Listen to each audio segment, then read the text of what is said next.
Hello, ladies and gentlemen. It's Ukrainian talk show on Pod TV. My name is Sasha Star, and today's guests we have Dr. Jonathan Lockwood. Welcome to the show, Jonathan. Yeah, there I am. Thank you, Sasha. Glad to be here Good. as always. Okay, and we have Ivan Kucherenko from Kiev, Ukraine. Welcome to the show, Ivan.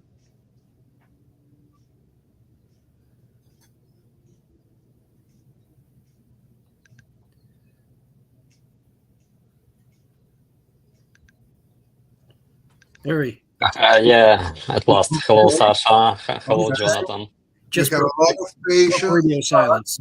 We know that you have a movie to show us, a short Yeah, we movie. had a really Take on. tough night here in Kiev, You know, you can watch right now how it was there. So let's start with the movie. okay.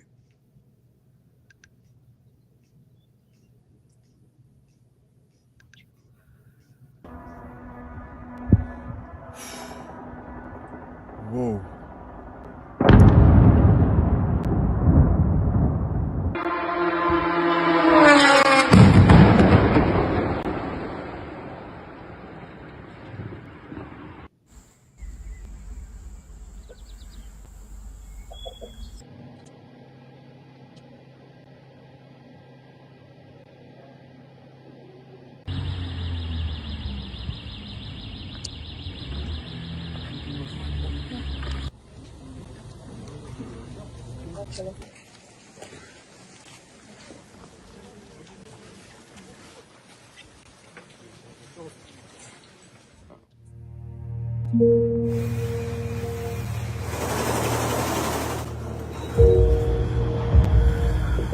Це нема нічого. Повністю догорає.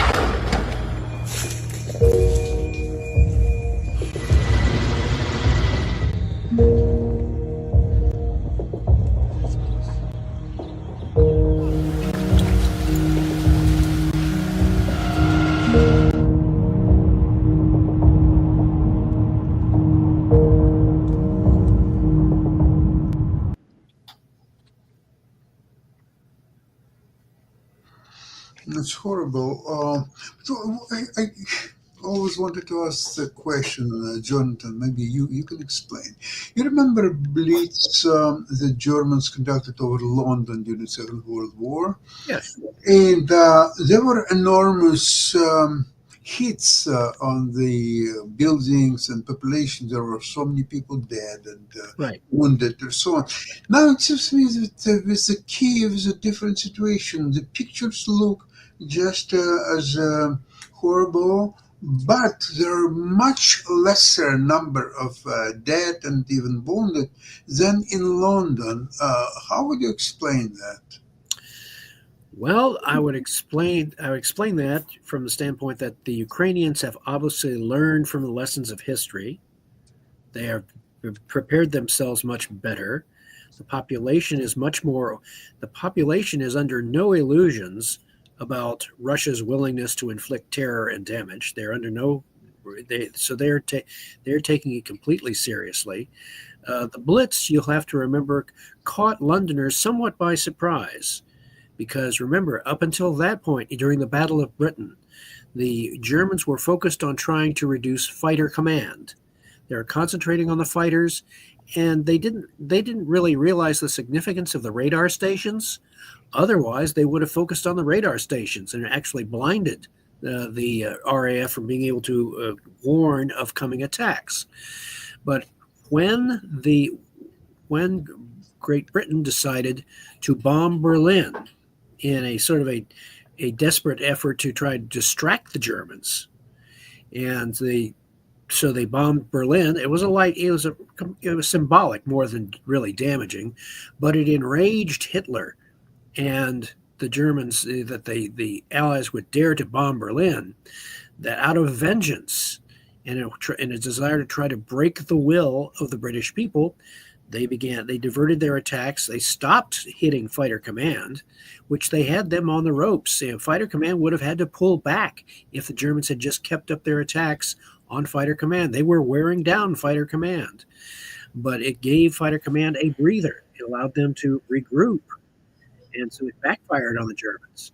So instead, they tried going after, but it did catch the British by surprise, in the British population at least, because they weren't used to that kind of ferocity or that kind of attack. They had a foreshadowing of it during World War I, when the Germans used their Gotha bombers in symbolic, and they would use Zeppelin attacks on London, and those were pinpricks compared to what would come later. So but Kiev, the Ukrainians, and absolutely nothing else, they are very good students of history. They've learned from the examples. They take seriously. They get undercover. They take shelter. They respond promptly. They don't delay. And so they have managed to, through various means and improved air defenses as well as other things with drones and so forth, they have managed to sharply reduce the effectiveness of Russia's air attacks, which at this point are not really designed. They aren't really capable of inflicting decisive damage on Ukraine. The only thing that they are capable of doing is attempting to terrorize the Ukrainian population and to try and basically, in their view, any dead Ukrainian is a good Ukrainian is a dead Ukrainian by whatever means possible. But it's like a boxer who has completely lost control of himself, and he's just flailing away at his opponent, trying to somehow inflict damage or a decisive punch. And so it's just that bad right now. And I also notice in the various analyses in the West, the analyses by Western analysts of who is winning or who is going to win, they are conflicting. You're getting various conflicting analyses. There's no real unanimity of opinion, and I see these self-styled military experts who claim to have been studying this for years, and they offer diametrically opposed opinions, and they're really based on their opinion, not on. They don't take into account intangibles such as Ukrainian morale, such as the history of a conflict between Russia and Ukraine, the fact that the Ukrainians absolutely will not give in to the Russians. Yeah, if they just look back at the experience right after, during and after World War II, that would have been enough to convince them that this is not going to be easy for Russia under any circumstances. Well, I would like to mention something important. Sure. That most of the analysts, what you just mentioned, they don't understand one simple thing, that Ukrainians are not only learning from the past, they are not learning, they're creating the future. They are innovating. Yes. They're innovating. This is what General Zaluzhny said 2 years ago in 2023. He said that the war will be won by somebody who will create innovations, a new way of conducting the warfare, and this happened to be Ukrainians. They're now being held by the best artificial intelligence firms, and these bombing what they inflicted on the Russian Air Force, it's a result of artificial intelligence. That's Yes. how they got into targets. And this is what Russians don't understand. The Russians are conducting war of early 20th century when Right. they put their compasses. This is all technique of the war of the past. It's Right. no longer whoever has more tanks. So all this calculation based on a Russian advantage in a technique, in a Right. And they're using that. They're using the numbers argument. They're using raw numbers, and this doesn't work out. doesn't make Yeah, sense. just wanted to add to what Jonathan said that that the difference also is that Russia luckily was not able to use in Ukraine carpet bombing tactics, which actually Germany used in London during their attacks of London, and which Russia used in Syria. in Aleppo when the entire city was destroyed. They've on the start of their full-scale invasion in February 22nd, they've tried to fly over Ukrainian cities and to strike directly on cities with bombs, but they've lost the majority of their planes during that period because they've become victims of their own propaganda. Their propaganda said that their invasion goes successfully, that they've already destroyed all Ukrainian aircrafts, all Ukrainian air defense, and their pilots were so ensured in themselves and in their propaganda that they believe they can just fly over Ukrainian cities and bomb them like they did in Syria, actually, and like they were awarded later by Putin by destroying Syrian cities completely. And in Ukraine, they were just shot down, and you've probably seen a lot of videos with those shot Russian pilots in the beginning of full-scale invasion. And now that was due to actually pretty good air defense, own Ukrainian air defense, which we had in the beginning, and Ukrainian aircrafts, actual old Soviet ones, and mastery of Ukrainian pilots, because those Soviet, we didn't have any European or American, no Patriots at that time, no European American air defense systems, no F-16s. It was just mastery and bravery of Ukrainian pilots, because Ukrainian, those old Soviet MiG-29, which Ukrainian pilots were flying, they were completely outdated. They were more outdated than the Russian planes because they've used the modernized MiG-29. They've used Su aircrafts, and even in those conditions, Ukrainians were able to shoot them down. Ukrainian soldiers shot down modern Ukrainian aircrafts with the old Soviet Igla SAMs. So it was just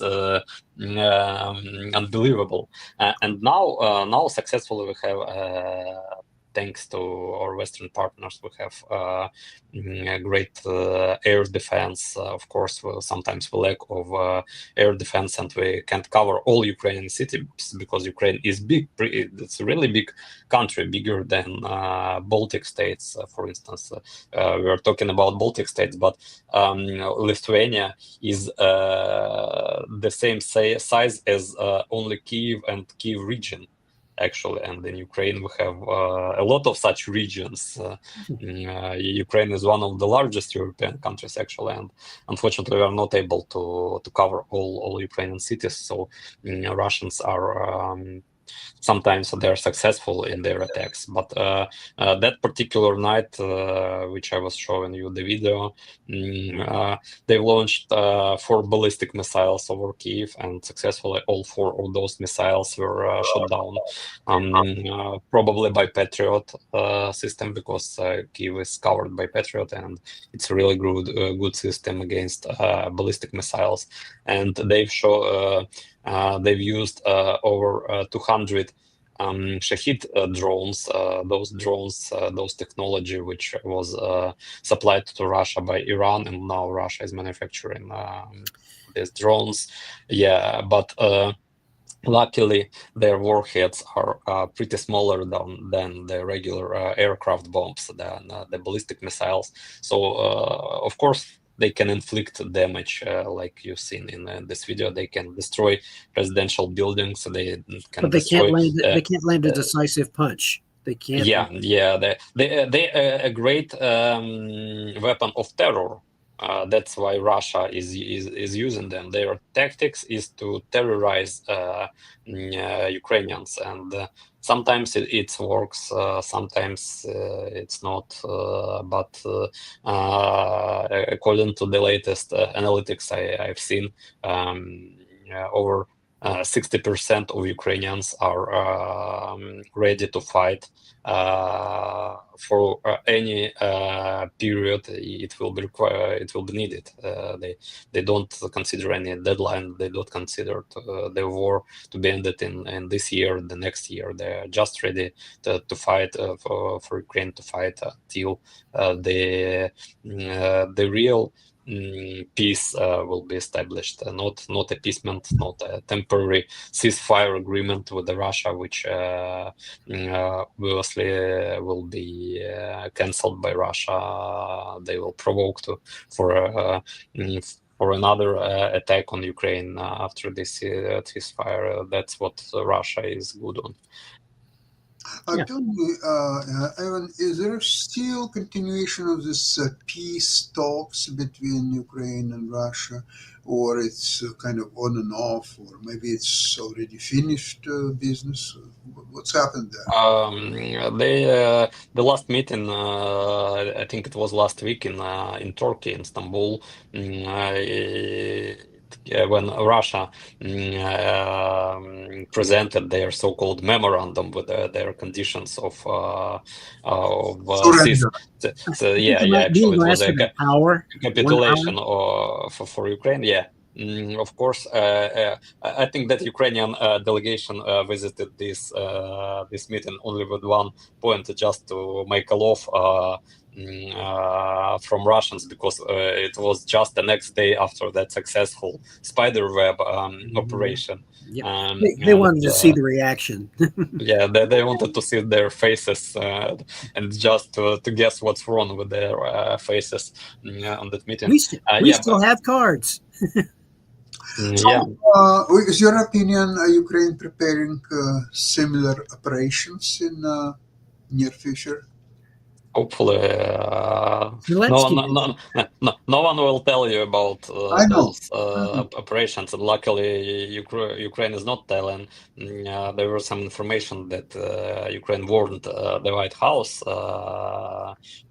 before, I think, in several minutes before launching the spiderweb operation. But considering the attitude of present United States administration towards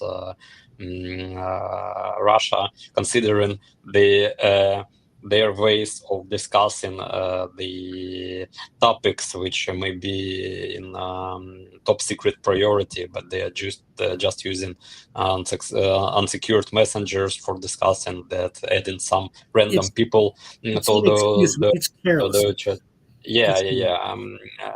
So it will be very strange if Ukraine will notify about such upcoming administrations. Actually, we had issue with the previous Biden administration as well. You probably remember that case with the soldier of the National Guard, I think Teixeira, or what was his surname, which just leaked the top secret documents and published them on the internet with the details of supplies for Ukrainian brigades, for Ukrainian troops, just before it was I think in 2023, just before the Ukrainian counteroffensive operation, which appeared to be unsuccessful at that time. Maybe because of that, because Ukraine that time shared too much information with our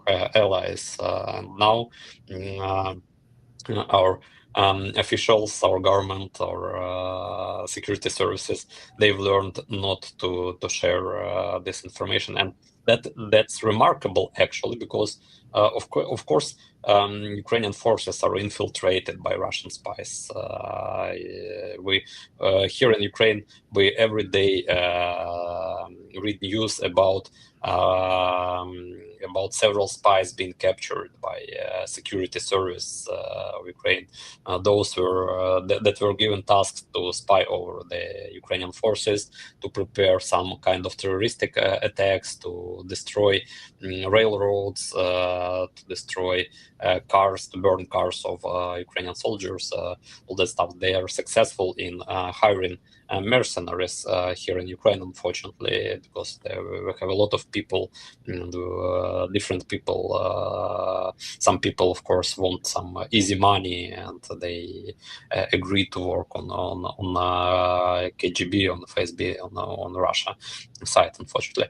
But what is remarkable that spiderweb operation, which was prepared for almost 2 years, 1 year and 8 months, it came completely unpredictable for Russia. Probably the circle of people really informed about this operation was so close. There were so few people actually who knew all the details about that operation, that it was there was no possibility for any leaks, and it's great. Now we understand that President Zelensky is not a Russian agent, that head of Ukrainian, present head of Ukrainian security service is not a Russian agent, though we previously, during the time when President Yanukovych was president in Ukraine, we had we really had a head of Ukrainian security service who was a Russian agent. He later he flew to Russia, and it was found that he had a Russian citizenship. So we had the Russian agent in Ukrainian security services in the Ukrainian military command HQ during the times of President Yanukovych, and that's why probably Russia was successful in their occupation of Crimea, because nobody was able to give orders just to defend ourselves, because all the command, majority of command were Russian agents. Now successfully they are not, and Ukraine can be now there's an can be successful in such operations. Aaron, do you think it would be a good idea for Zelensky 1 minute before this attack to send a tweet to Putin and say, "Watch your planes," and then start the bombing? Would be cute. Count how many planes you have left after this. Yeah, it would be really nice, but even that minute, I think it's important. In such it just I've heard interviews with different military experts, and Jonathan probably can confirm that such kind of operation, it's just impossible thing to plan, to execute, to prepare in completely enemy country. Ukrainian Secret Service was able to deliver those specific modular houses, which special technology, which also were used as retranslators. They've empowered the signal for those drones, to deliver drones with a special software, to find actually ammo to put those explosives on the drones. Of course, the easiest part of this operation was just to hire some Russian truck drivers to deliver those drones to specific coordinates near those 5 air bases Russian. It was, I think, the easiest part, because just you have some cargo, you have to bring those modular houses to those coordinates, and then wait for someone from our side to meet you, and blah blah blah. So here's a liter of vodka and go. Yeah. Just, So, just made that operation a lot easier. yeah, but the rest of operation, it was magnificent. It was really Oh, yeah. brilliant operation, and I can't even estimate the how difficult it was to plan and execute this operation Wait a sec. in complete secrecy. There's US, go ahead. artificial intelligence element of this operation is such a great that no bomber that was already destroyed, they were not hitting it anymore. They were hitting the next one and the next one. So they had measure of damage done to each plane. This is a warfare of the future. It's right here. Ukraine demonstrated it. And the great thing is that it is a lesson the U.S. military, the intelligence community, and U.S. military as well, and the militaries of the West can all learn from what Yeah, Ukraine is doing. They can be proactive. They can adjust their military production and their scientific production to accommodate this new style of warfare. And keep in mind, if you look back during, again, using the World War I example, there were, as you recall, several promising technological innovations during World War I. The tank, the airplane, radio communications, and the Germans were developing infiltration tactics. And yet, none of those technological innovations by themselves, although they had limited success and so forth, they were not integrated into a their combined effect. It would remain for the Germans to do that after World War I, through lessons learned, for them to eventually create what would become known as Blitzkrieg. That's because they did not have the integrated communications or ability to share information or even to do extensive wargaming of those developments and what they could accomplish. But now the Ukrainians, with the advantage both of historical hindsight as well as of, they have incentive to innovate. They'd have incentive to change. They have incentive to spring surprises because they have an opponent against which they know will show them no mercy. So therefore, they have no reason to show the Russians any mercy, and it's having its effect. And so now it's going to be a very interesting set of developments over the next few months.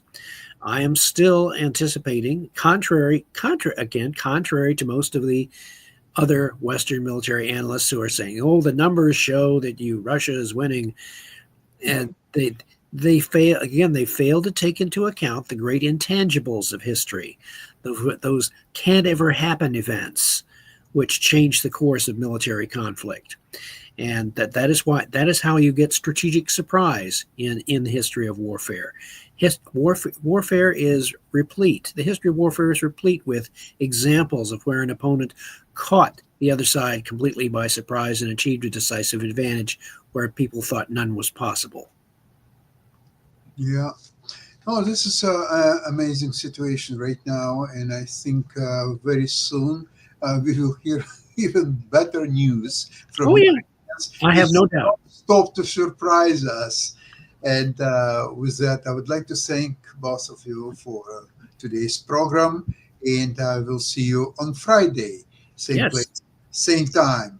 Glory to Ukraine. God bless America. Героям слава. Thank you. Bye-bye. Slava Ukraini. Bye-bye.